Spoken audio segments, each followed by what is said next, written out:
তাআলা নিজেই বলতেছেন ফামান যুহজিহা আনিন নার ওয়া উদখিলাল জান্নাতা ফাকাদ ফাজ। যে ব্যক্তি দোজখ থেকে নাজাত পাইল এবং বেহেশতের অধিকারী হইতে সক্ষম হইল, সেই ব্যক্তি প্রকৃত সফলতার অধিকারী। আর এই অধিকারী নির্ভর করে কিসের উপরে? কিসের উপরে? ঈমান এবং নেক আমলের উপরে।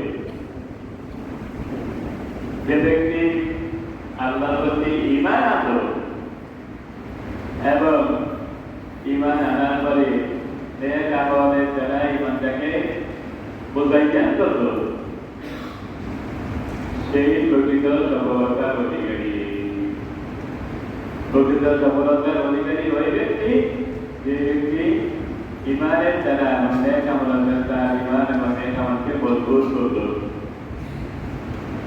আমরা যে তাদের মাঝে আমাদের কি দাম, এটা একটু জানার দরকার।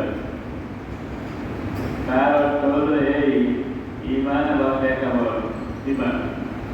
ঈমান এবং নেক আমল যখন মানুষের কাছে থাকে, সেই প্রকৃত সফলতার অধিকারী।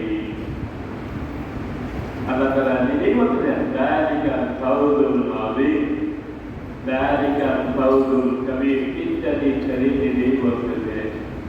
যাই হোক, কথা এখানে আমি শেষ করতেছি।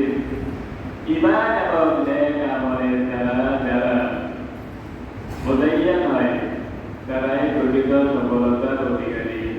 আল্লাহ তাআলা আমাদের সবাইকে প্রকৃত সফলতার অধিকারী হইবার তৌফিক দান করুন। এই প্রকৃত সফলতা নির্ভর করে দুইটা জিনিসের উপরে। এক নম্বর দুইটা জিনিস। এক নম্বর হলো কি প্রকৃত সফলতা ঈমান এবং নেক আমল।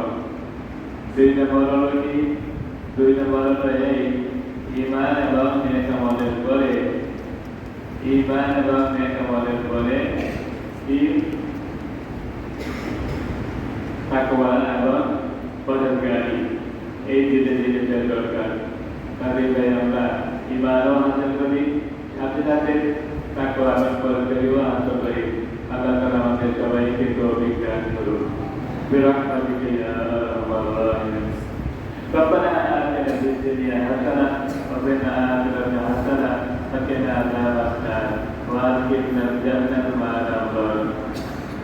اللهم إني أسألك إيمانا